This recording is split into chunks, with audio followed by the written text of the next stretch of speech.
बंद कर दिया, ट्रक हटा दिया। ये सारी चीजें लोगों ने ये कहा, गेट के पास लोग खड़े हुए, हाथ जोड़े लोगों को कि जी बैठो, एक दफे आप लोग जो है एक बार बैठ करके इसका समाधान निकाल करके जाओ, रोज रोज जो है समाज के बीच में हमारी बदनामी हो रही है। जी आप 5 ऐसी कमियां बता दो जो डीड के अंदर हैं कि ये 5 कमियां मोटी मोटी और वो दूर होनी चाहिए। एक उनका ये प्रश्न है समाज का कि जो पैसा इकट्ठा हुआ था वो जाट आरक्षण के लिए हुआ था। जी ठीक है, बाद में कुछ लोगों ने बैठ के फैसला ले लिया, समाज के लोगों ने। जी और आप समाज के अगुवा लोग थे। जी ठीक है, वो अलग बात है। उनका ये कहना कि जो पैसा इकट्ठा हुआ था वो मुकदमों के लिए, बच्चों की पैरवी करने के लिए, या जो गरीब बच्चे थे जिनका गुजारा नहीं था उनके लिए इकट्ठा हुआ था।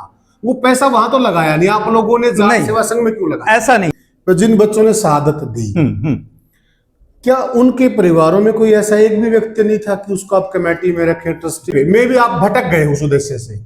अब हो गई है गुटबाजी, टकराव, चौधराट की जंग, फिर आप तो तार वाले बंदर हो गए। वो तार वाला बंदर न्यू कर दे। हाँ जी बिल्कुल, तार वाले बंदर ही थे समझ लो आप हमें, क्योंकि आरोप आप भी लगा रहे हैं, आरोप वो भी लगा रहे हैं, आरोप प्रत्यारोप, आरोप प्रत्यारोप, यही खेलते रहेंगे, कोई समाधान नहीं निकला। बुद्धिजीवियों का ये काम भी नहीं है। क्या आप लोग मिल बैठ के कोई आपसी समझ से कोई अच्छा फैसला कर सकते हो? तो चंदा ये कह के इकट्ठा नहीं कर रहे थे बच्चों की मदद करनी है? नहीं, ऐसा कहीं से भी कोई अपील कभी नहीं। में जो जाट आरक्षण संघर्ष समिति कर रही थी, शुरू में भी जनता में ये बात नहीं कही गई थी क्या? देखिए समाज के बच्चों पर दिक्कत, तकलीफ। मैं आपको नमस्कार साथियों, मैं हूं आपका होस्ट कुलदीप सिंह पूनिया और मैं लेकर चलता हूं सामाजिक दुनिया। साथियों, सामाजिक दुनिया की बात करें, जाट आरक्षण की लड़ाई लड़ी गई जिसका जन्म तो लगभग 2007 और 2006 में हो गया था, लेकिन वो लड़ाई धीरे धीरे फिर 2010, 2011, 12 और 16 में आकर तो वो लड़ाई इतनी खराब हो गई जिसको आज भी समेटा नहीं जा रहा है। जो जाट आरक्षण संघर्ष समिति बनी थी उसके अंदर से एक नई हम कमेटी कह सकते हैं, जाट सेवा संघ ने जन्म लिया। जाट सेवा संघ जो जसिया के अंदर छोटू राम धाम के नाम से अभी वहां पर बहुत बड़ा कार्यक्रम इनका चल रहा है और एक बिल्डिंग लगभग बनकर तैयार हो गई है। हम दौरा भी करके आए थे। अब वहां 2 गुट बन गए हैं, दोनों गुटों के अपने अपने पक्ष हैं, आपस में मतभेद चल रहा है। वो कौन सी वजह है? अपने एक देसी कहावत भी है, सारे जो बाछड़े हैं वो एक के बाड़ा के हैं, एक के बाड़ा के बाछड़ू, और फिर यूं गुत्थम गुत्था। वो असली वजह क्या है? कारण क्या है? क्या कोई लालच है? क्या चौधर की लड़ाई है? वो सारी बात हम जानेंगे। आज हमारे साथ कैप्टन भूपेंद्र जी, जो कि जाट सेवा संघ के कार्यकारी चेयरमैन भी रहे हैं, ट्रस्टी भी रहे हैं, और आज हमारे साथ ग्रामीण भारत के मंच पर मौजूद हैं।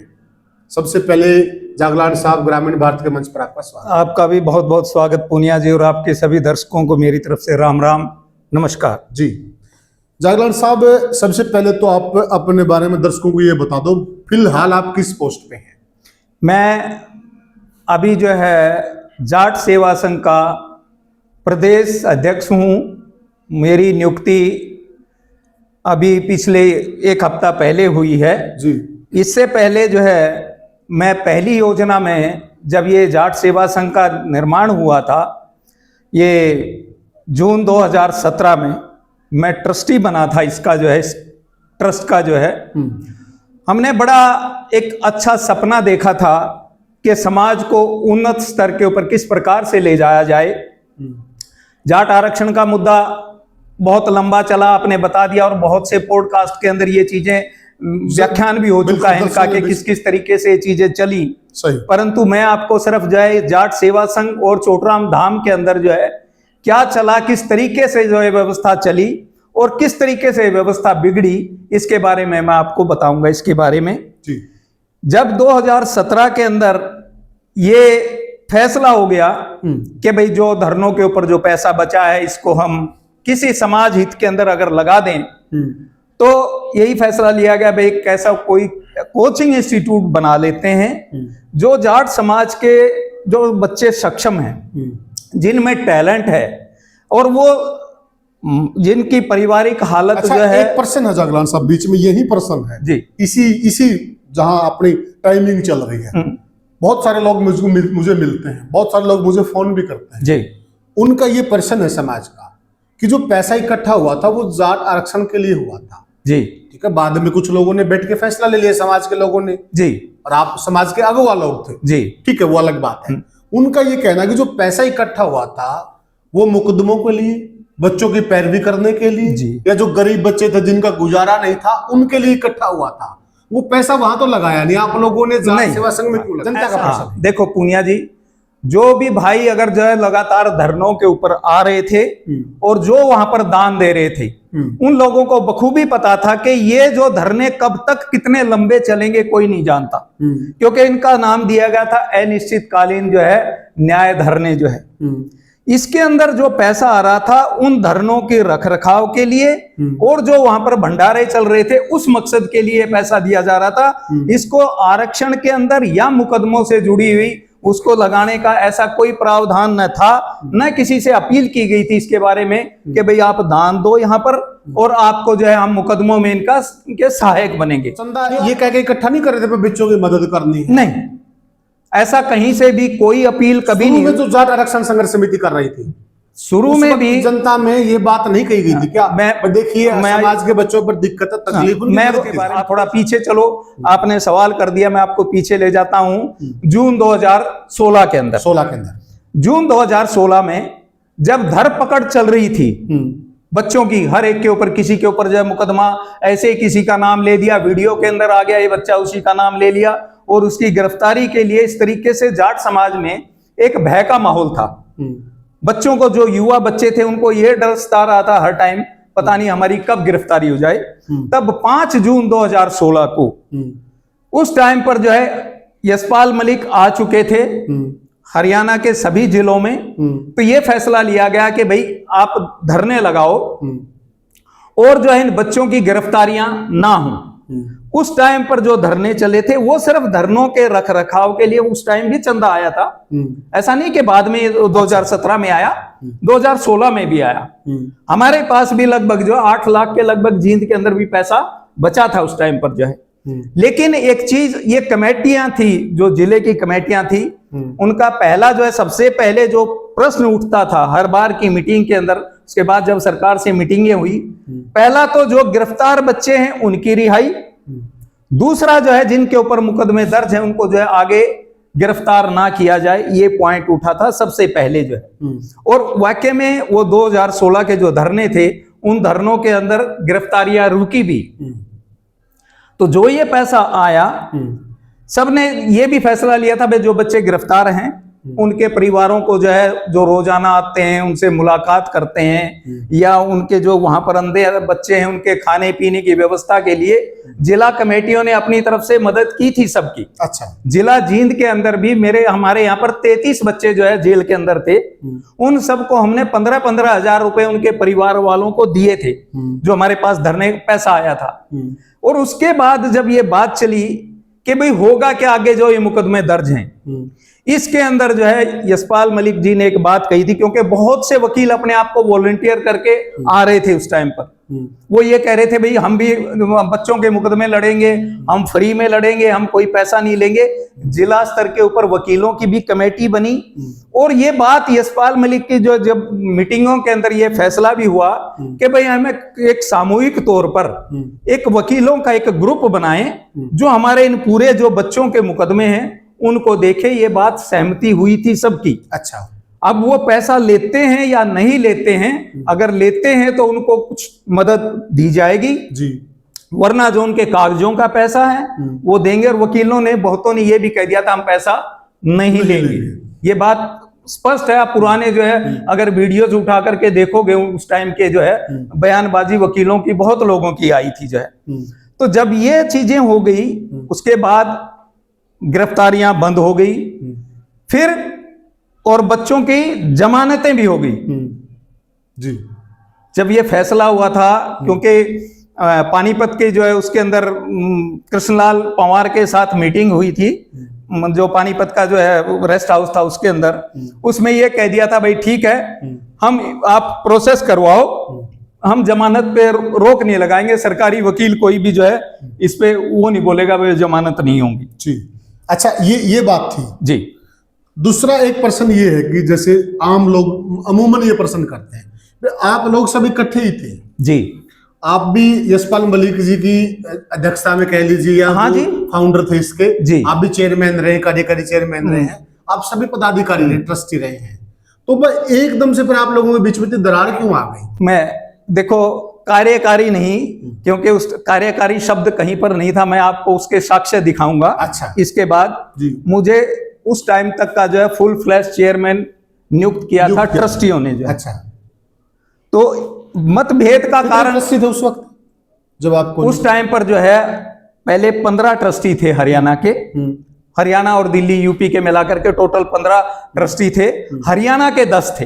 हरियाणा के 10 थे और सबने सहमति से सबने सहमति जताई थी, सबने साइन कर दी। कार्यकारी क्यों कहा गया आपको? कार्यकारी कहीं, ये तो एक बाद में इस भाषा को परिवर्तित किया गया। अच्छा। मैं इसको जो है क्यों हुआ ये सब, जब आपको पता होगा कि एक अशोक भलारा के साथ यशपाल मलिक की बीच में जो है कुछ तनातनी हो गई थी। तनातनी किसान आंदोलन के टाइम पर कुछ लोगों ने इस तरीके का कटाक्ष किया या उनके ऊपर आरोप लगाया, और भलारा उस चीज को जो है वो ज्यादा उन्होंने कहा भाई हम इसकी छानबीन करेंगे कि वाकई में सत्यता कहां तक है।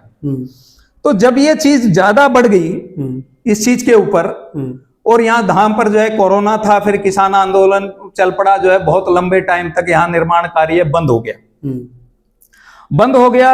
और इसी जगह पे पहला जब इसका हॉस्टल का फ्लोर बन रहा था, उसके अंदर आधे फ्लोर के ऊपर जो लेंटर लग चुका था, आधे के ऊपर सेटरिंग लगी हुई थी। तो कुछ मटेरियल पड़ा भी था, कुछ मटेरियल की और जरूरत थी। सीमेंट जो है कुछ डंप था जो वहां पर जो है अभी खराब हो रहा था, क्योंकि लंबे टाइम तक सीमेंट रुक नहीं सकता जो है। तो और बीच में ये इन दोनों का विवाद शुरू हो गया। अभी इसको जो है यहाँ पर कृष्णलाल हुड्डा और जो ये यहाँ पर 6 गार्ड थे, एक 7वां एम्प्लॉय था जो वहां ट्रैक्टर चलाता था, 6 गार्ड थे वहां पर। उन्होंने ये कहा जी अब यहाँ कोई आ नहीं रहा जो है, और इस जो ये शटरिंग है, बार बार उसका फोन आ रहा है कृष्णलाल हुड्डा के पास कि जी आप या तो ये शटरिंग वापस कर दो या हमें जो है इसका जो है किराया दे दो।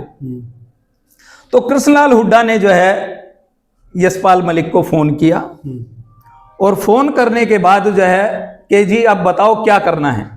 उन्होंने कहा कि भाई ये थोड़ा सा हम लंबी ना करें, क्योंकि ये चर्चा बलारा रख चुके हैं। अब मेन पॉइंट जो उन्होंने नहीं रखी, हाँ, जो चीजें मैं बता रहा हूं आपको, कि जब ये विवाद चल पड़ा लंबा जो है, जब उन्होंने कमेटी ने फैसला ले लिया भाई ठीक है आप ऐसा करो, जब एक 5 आदमी की कमेटी बनाई गई जो दोनों से बात करेगी, जो भलारा ने आपको नहीं बताया होगा, यशपाल मलिक से भी बात करेगी, अशोक भलारा से भी बात करेगी, ताकि इन दोनों का आपस में पैचअप करवाया जाए था उन्होंने मेरे को। हाँ, तो उस कमेटी के अंदर जो है यशपाल मलिक ने गोहाना के अंदर स्पष्ट रूप से ये कह दिया था कि भाई आप अपनी तरफ से कोई और चेयरमैन चुन लो, मैं जो है आगे चेयरमैनशिप पे काम नहीं करना चाहता, क्योंकि मेरा अपना बिजनेस और मेरे परिवार का बहुत ज्यादा नुकसान हो रहा है, आप अपनी तरफ से कोई और चुन लो।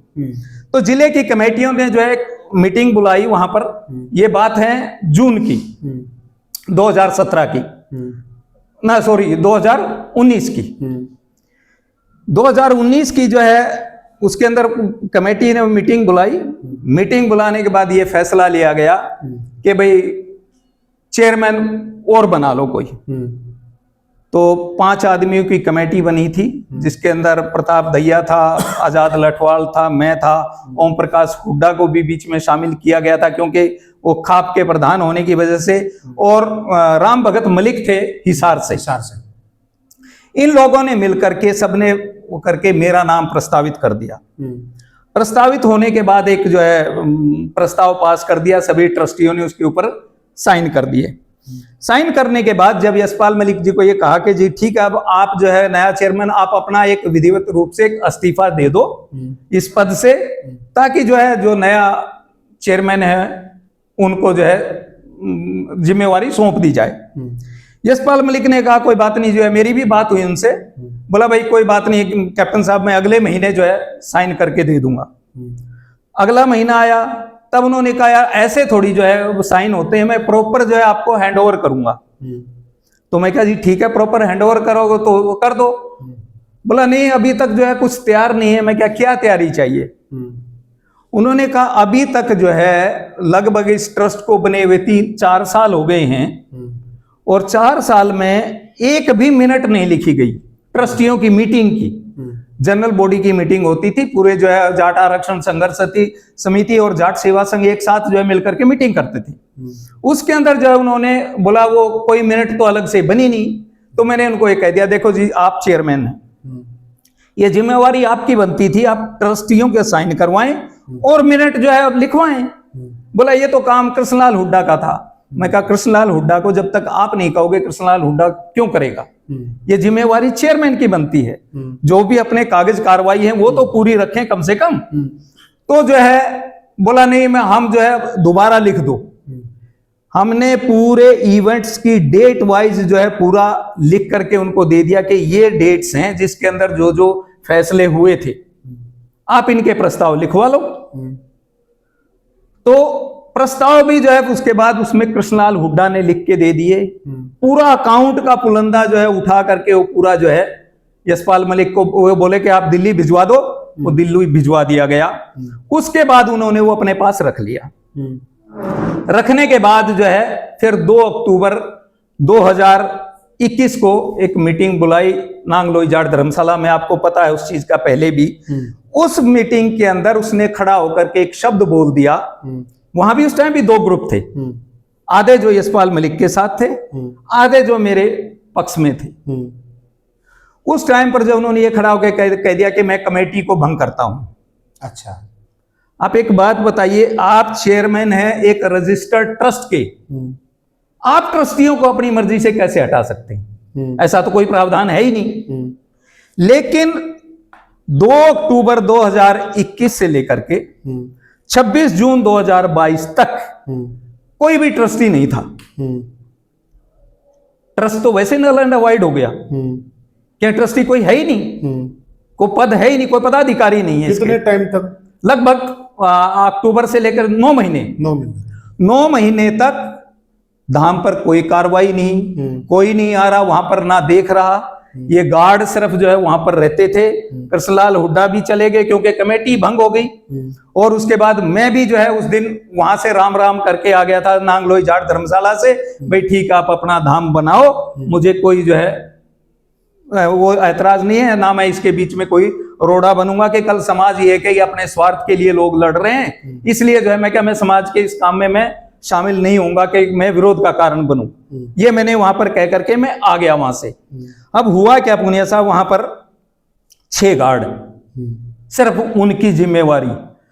वहां पर लाखों रुपए का सामान चोरी हो गया।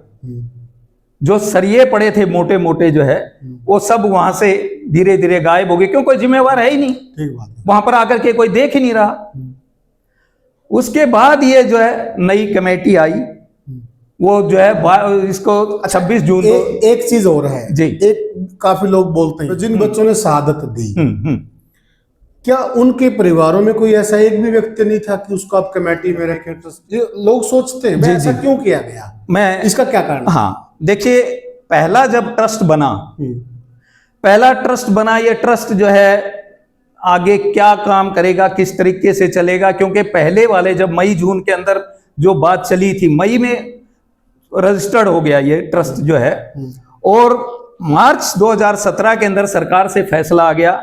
इन और कमेटी के सभी लोग, देखो उसमें सभी लोग हरियाणा के सभी शुरू लग गए थे कि इनके परिवारों का डाटा लेकर के आओ, कौन आदमी नौकरी के काबिल है, कौन जो है किसको नौकरी मिल सकती है, इसको मुआवजा दिलाना है। इस तरीके की सारी एक्टिविटीज जो है कमेटी के लोगों ने की। हाँ, और जो है सबके परिवारों को लगभग जो 21 लोग थे उनमें से 20 को नौकरी भी मिली, मुआवजा भी मिला सबको जो है।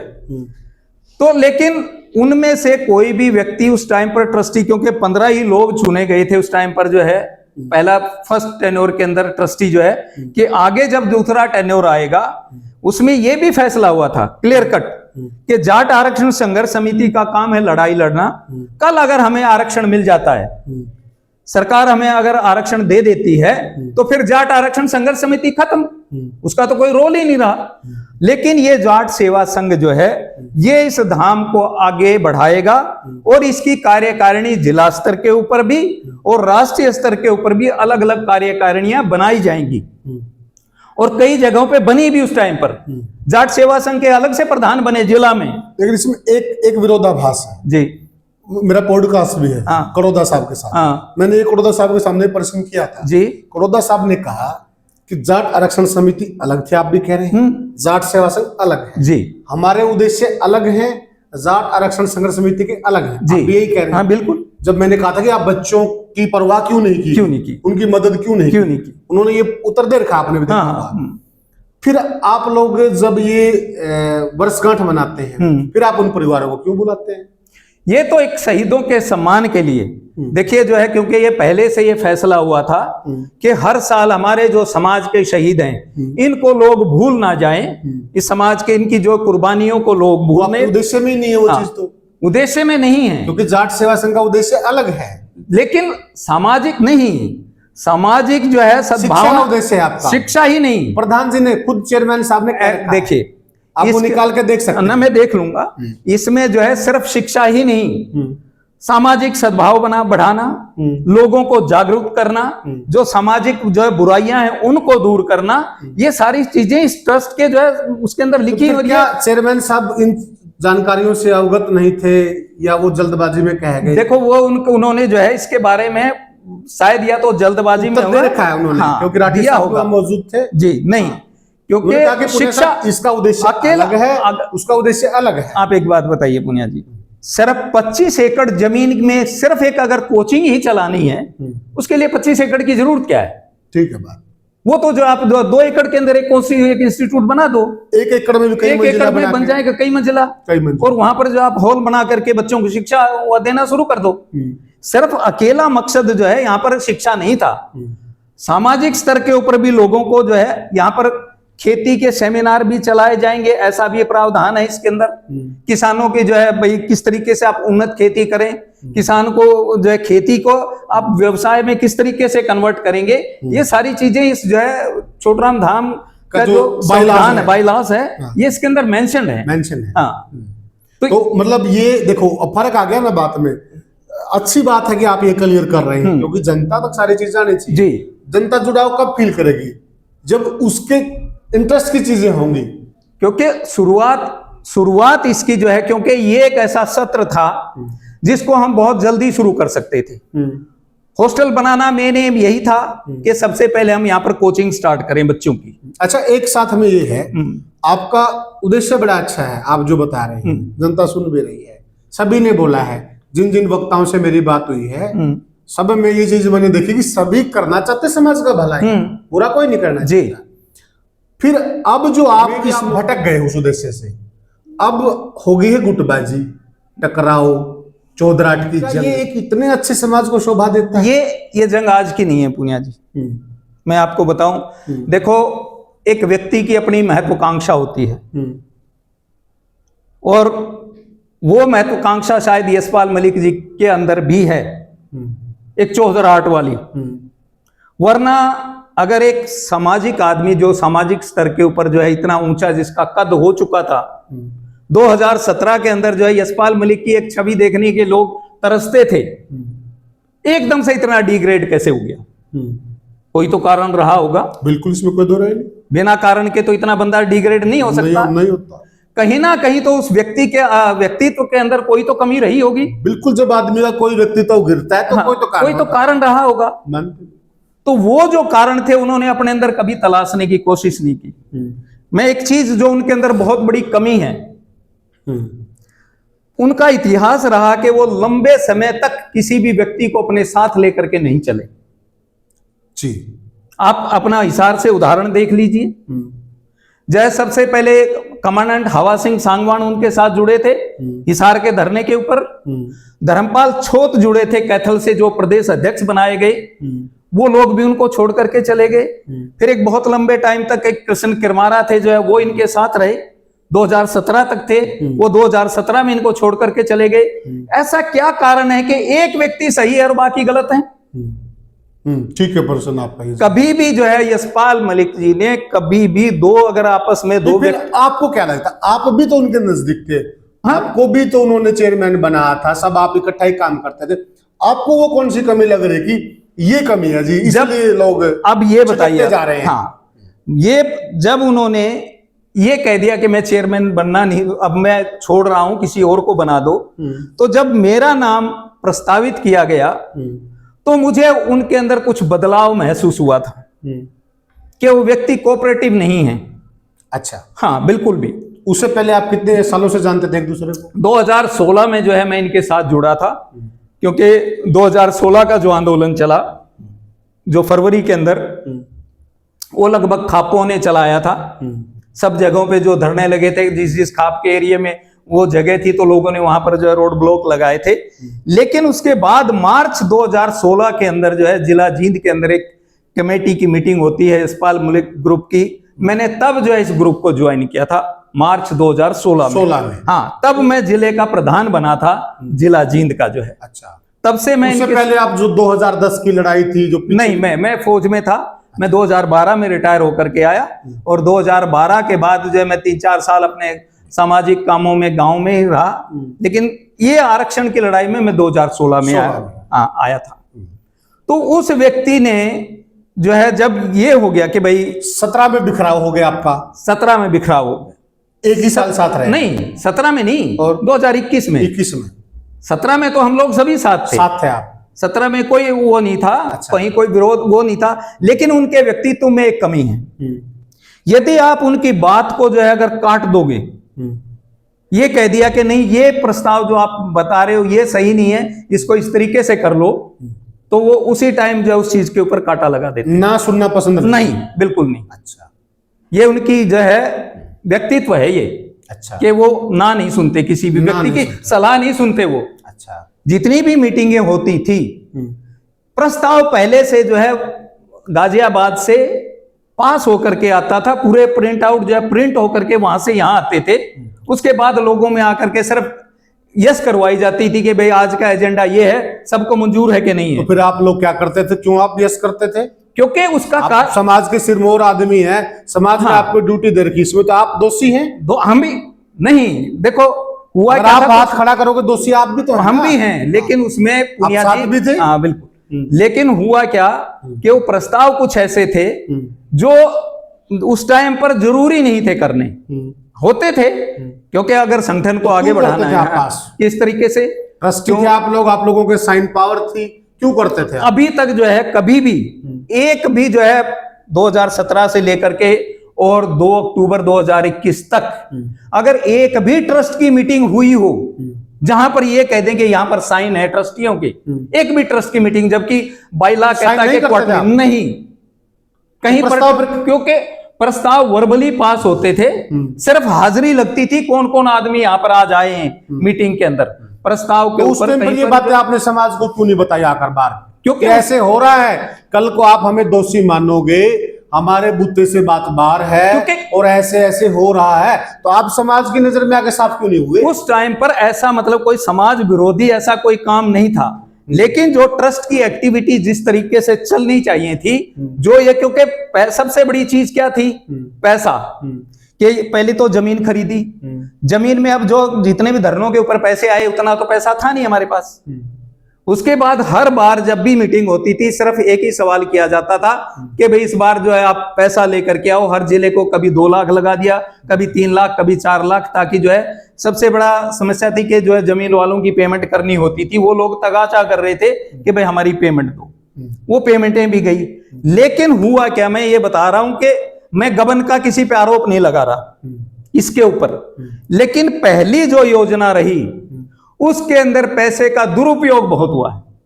किसी ने किया? क्योंकि कोई भी चीज अगर एक कील भी अगर हिलनी है तो यशपाल मलिक जी की बिना परमिशन के वो कील यहां से वहां नहीं हिलती थी। अच्छा। हाँ, वो वहां से फोन करता था कृष्णलाल हुड्डा को। कृष्णलाल हुड्डा बहुत बार जो है मना कर देते थे, नहीं जी मैं नहीं करूंगा। वो अशोक बलारा को फोन करते थे कि बलारा जो है यार इसको वो पेमेंट दिलानी है, उस बंदे को पेमेंट दे दो आप, जो है वो दे दिया। अभी जो आदमी, हम इनको जो है देखिए उसके निजी जीवन के बारे में हमें कोई ज्यादा ज्ञान तार वाले बंदर हो गए, वो तार वाला बंदर न्यू कर दे। हाँ जी बिल्कुल, तार वाले बंदर ही थे समझ लो आप। हमें उस तरीके से अंधभक्ति कह लो उसकी, जो है जो कह दिया हमने उसके ऊपर मान लिया कि हमने, क्योंकि उसकी छवि हमने ये समझी थी कि ये आदमी वाकई में समाज हित के अंदर काम करने वाला है, और जो इसकी सोच है, सामाजिक सोच, वो बहुत उन्नत है। वाकई में जो है अगर आज हमारे समाज को आरक्षण मिल जाता है तो हमारे भी जो युवा हैं वो लोग भी जो है कहीं उनके भी जीवन स्तर ऊपर उठेगा, उनके परिवारों की भलाई होगी।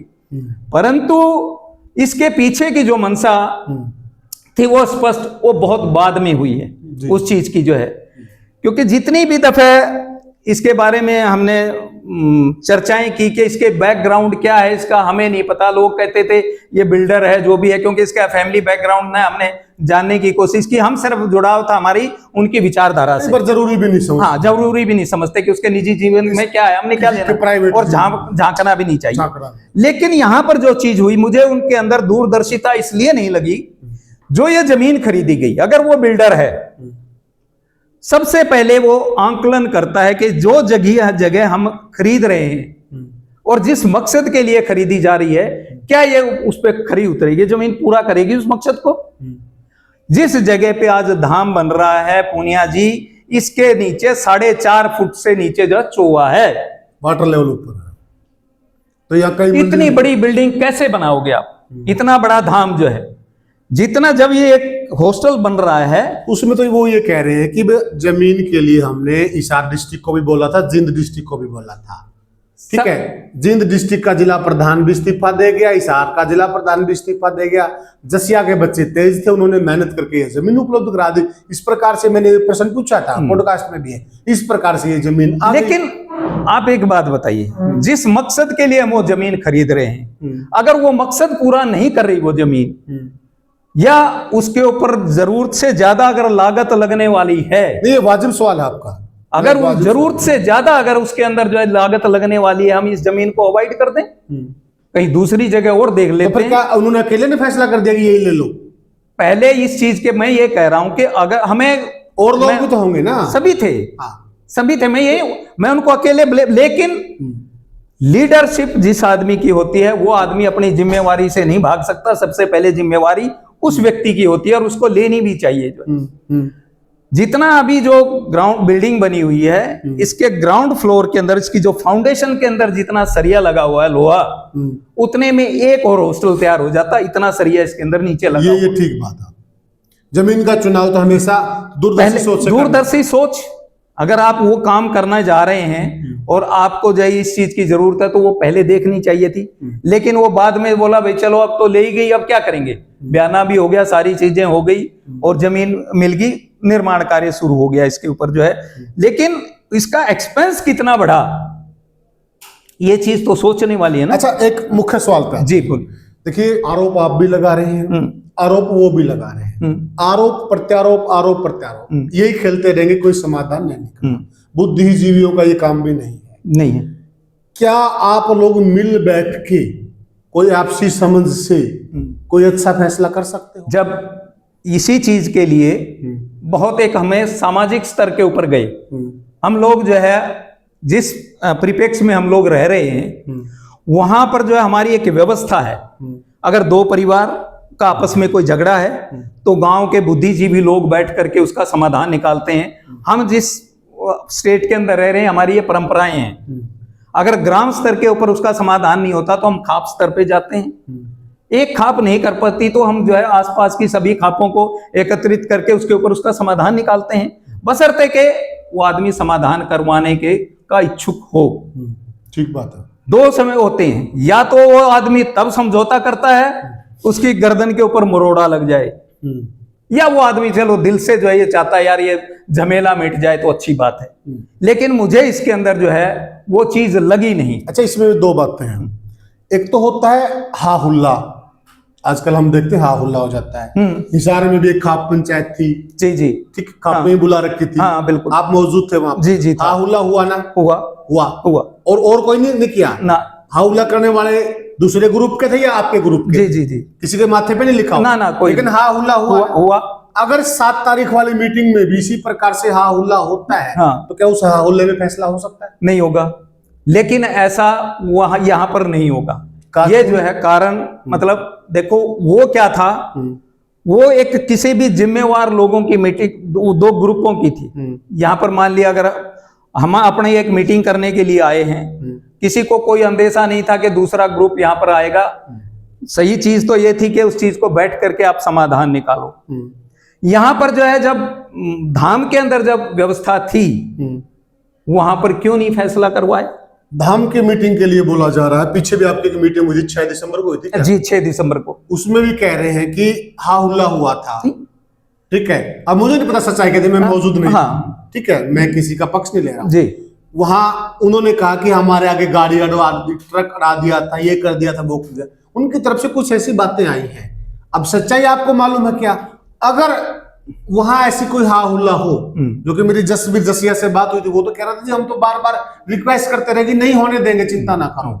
ऐसा भी मेरे पास जो कभी भी देखिए सामाजिक स्तर के ऊपर वहां पर एक जो इसकी प्रधानगी कर रहे थे ओम प्रकाश हुड्डा, बहुत ही सम्मानित आदमी और हुड्डा खाप के प्रधान है। बिल्कुल। अगर उनकी ज्यूरिडिक्शन के अंदर कोई इस तरीके का जो है कोई घटना घटती है, तो सबसे पहले जो है काली किसके मुंह पे पोती जाएगी? प्रधान के ऊपर।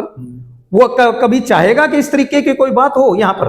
कोई भी नहीं चाहेगा, चाहना भी नहीं चाहिए। हाँ, बट इतना है कि हम भी देखते हैं गांव में भी मीटिंग्स होती हैं, कई दफे किसी बात के ऊपर जो है विवाद भी हो जाता है, लोग थोड़ा ऊंचे स्वर में भी बात करते हैं, वो एक स्वाभाविक चीज है। आप उसको ये मत कहो कि मुझे जो है मेरे ऊपर इस तरीके का कोई आदमी जो है भाई हमला करने के लिए लोग आ रहे थे मेरे ऊपर, ये एक सरासर झूठा आरोप है, गलत है ये। वहां पर जो है से बाहर निकलना, जो वहां से ट्रक जो है इसका बजरी और रोड़ी का जो ट्रक का आना एक इत्तेफाक था, कोई सोची समझी वो नहीं थी। हम सभी चाह रहे थे कि यहां बैठ करके, जब पूरे हरियाणा के लोग वहां पर आए हुए हैं, ट्रक अड़ा दिया, ये सारी चीजें लोगों ने ये कहा, गेट के पास लोग खड़े हुए, हाथ जोड़े लोगों को कि जी बैठो, एक दफे आप लोग जो है एक बार बैठ करके इसका समाधान निकाल करके जाओ। रोज रोज जो है समाज के बीच में हमारी बदनामी, बार बार ये कह रहे हैं कि ये जाट कौम जो है ऐसे ही हर जगह जहां देखो वहां इस तरीके का जो है तमाशा दिखाती है, और आज जो है आप इसके ऊपर बातचीत करके जाओ। और कोई बड़ा सवाल भी नहीं था, एक संविधान का मुद्दा था। अगर आपने जो है, अच्छा अब मैं थोड़ा ये जानना चाहता हूं, क्योंकि शॉर्ट करते हैं, आप 5 ऐसी कमियां बता दो जो डीड के अंदर हैं कि ये 5 कमियां मोटी मोटी और वो दूर होनी चाहिए। जो ऑलरेडी हो चुकी है, ठीक है, जो बहुत बड़ी कमी थी, ठीक है, जो उसके बिना रियल बात है कि समाज को पता लगे कमी क्या है, कि जो है इस ट्रस्ट को जब रजिस्टर्ड किया गया तो ये ट्रस्ट का ये संविधान है कि ये जो ट्रस्टी या चेयरमैन कहीं ऐसा तो नहीं कि इसके ऊपर कब्जा कर लेंगे। उसके लिए जो इररिवोकेबल क्लोज होता है वो इसके अंदर डला हुआ ही नहीं था। एक कमी ये थी जो ऑलरेडी जो है डल गया वो, ठीक है, वो हो गया, समाधान हो गया उसका जो है। क्या उसके लिए तो कोई रेफरेंडम नहीं हुआ, किसी जिले को नहीं पता, किसी को कुछ नहीं पता, वो सिर्फ जो है अभी मौजूदा कमेटी और यशपाल मलिक को पता था, उस चीज का समाधान हो गया, ठीक है। दूसरा ट्रस्टियों का टेन्योर के ऊपर बात है।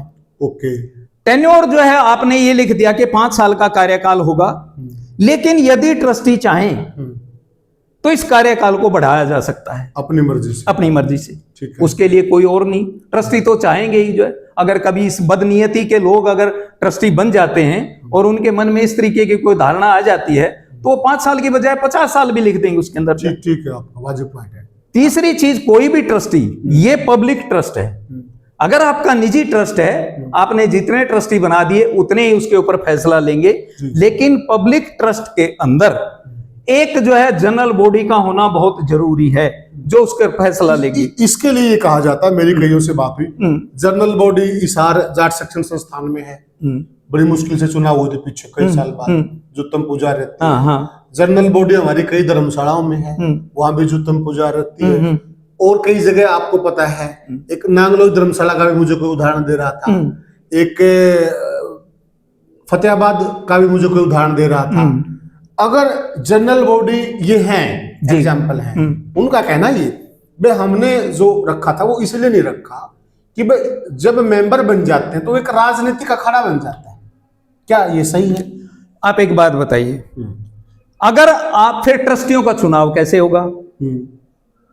ट्रस्टियों को चुनाव का बाय लॉस के अंदर कुछ भी नहीं लिखा उसको हुआ प्रावधान होना चाहिए, ये भी ठीक बात आपकी। कि भाई फिर उनको चुनेगा कौन? चुनेगा कौन? आप ट्रस्टी तो 5 साल के बाद जो है ट्रस्टी खत्म जो है उनका कार्यकाल पूरा हो गया। अब चलो शुरू में तो आरक्षण कमेटी ने चुन दिए, आगे कौन चुनेगा? आगे कौन चुनेगा? ये ठीक है। ये मौजूदा जो है अभी भी हैं, ये सारे के सारे जो है यशपाल मलिक के द्वारा जो है सिलेक्टेड हैं, इलेक्टेड नहीं है, इलेक्टेड नहीं है। जो जिन जिलों में, तो मैं आपको उदाहरण अच्छा, दूंगा। चौथी तो ये होगी, पांचवी जो है, अगर आप जो है इस चीज के बारे में, अगर ट्रस्ट को जो है इसको सेटलर आप बने हो, इसके जो है उसमें ये लिखा, आपने आपके पॉडकास्ट में भी उन्होंने बोला, बल्कि स्पीच में भी उन्होंने बोला था, अगर ट्रस्टी कोई लॉ पास कर देते हैं,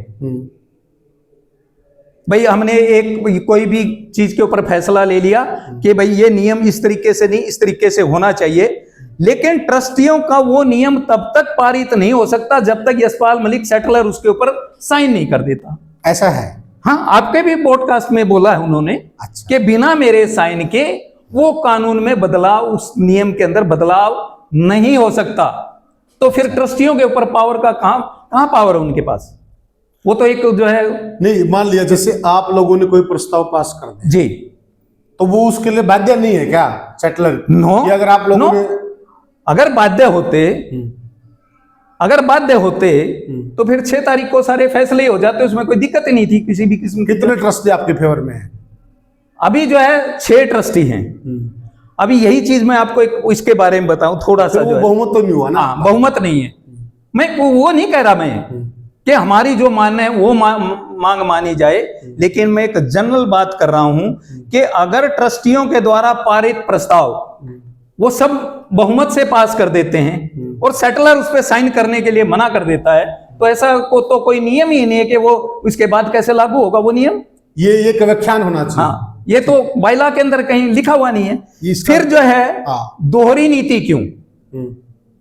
जब मैं चेयरमैन बना तब बहुमत ने मेरे साथ जो है मुझे जो है चुना था चेयरमैन। सारे ट्रस्टी जो है 9 ट्रस्टियों ने उसके अंदर साइन कर रखे हैं, 15 में से जो है लगा लो बहुमत था। लेकिन फिर जो है मुझे क्यों एक्सेप्ट नहीं किया? और अगर आज रणधीर काड़ोदा को जो है बहुमत ने एक दूसरे जो व्यक्ति को चेयरमैन बना दिया, फिर आप उसके लिए लड़ाई क्यों लड़ रहे हो? फिर वो नीति जो मेरे टाइम पे लागू हुई थी वो आज क्यों नहीं हो रही? ठीक है, क्योंकि आप फिर ड्यूल स्टैंडर्ड हो गया ना ये तो, कि दूसरे के टाइम पर जो आपका फैसला कुछ और होगा और जब मैं फैसला लूंगा तब आपका कुछ फैसला कुछ और होगा। तो ये चीजें कैसे सामाजिक हो सकती हैं? ये हो गई 5 या कोई और भी? नहीं, ये हमारी बात हुई चौधरी भूपेंद्र सिंह जागलान से, जो कि चेयरमैन भी रहे हैं जाट सेवा संघ के। इन्होंने सारी बातें रखी हैं और बड़ी है जनता जनार्दन। इसका फैसला ना मैं करूंगा ना जागलान साहब करेंगे, इसका फैसला करेगी जनता जनार्दन।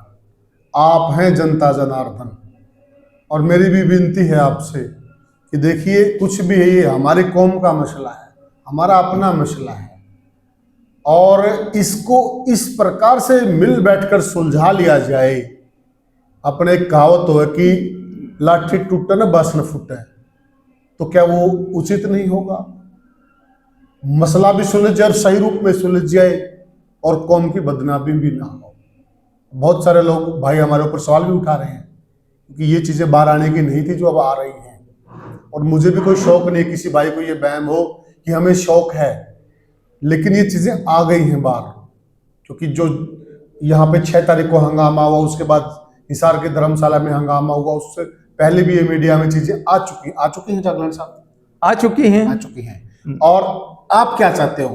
क्या ऐसा कोई हल निकल आए जो अपनी देसी कहावत है लाठी टूटन बासन? जी, तो आप सहमत हैं? बिल्कुल सहमत हूं, क्योंकि इसीलिए हम सारे जो है समाज के लोगों से भी, दोनों कमेटियों से भी हम अपील करते हैं कि अगर 7 तारीख को समाज की जो एक मीटिंग बुलाई गई है, सभी भाई वहां पर आए, अपना अपना पक्ष जो है, मैं इसको अमेंडमेंट करवाना चाहता हूं, ये मेरा पक्ष है। जो नहीं चाहता वो ये बता दे कि मैं इसलिए नहीं चाहता कि इसके अंदर अमेंडमेंट नहीं होनी चाहिए, इसका ये कारण है। ये कारण जब तक आप उस चीज को स्पष्ट नहीं करोगे तब तक समाज दूध का दूध पानी का पानी कैसे करेगा। जी। और साथियों, ये हमारी परंपरा रही है कि जब दो भाई अड़ जाएं, दो भाई लड़ जाएं, दो भाइयों में दूरियां हो जाएं, तो ये हमारे समाज की परंपरा रही है। हम उनको नजदीक लाने का काम करते हैं। आप भूल तो नहीं गए इस परंपरा को, नजदीक लेके आइए। ये हमारे भाई हैं, दूर चले गए कोई बात नहीं है, कोई भाई है गलती धमका दीजिए, किस चीज का आप इंतजार कर रहे हैं। 7 तारीख की मीटिंग को आइएगा और इस बात का फैसला कीजिएगा।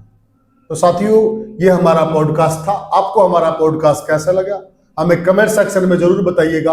फिर मिलेंगे किसी और पॉडकास्ट में किसी और हस्ती के साथ। तब तक के लिए राम राम जी सबको।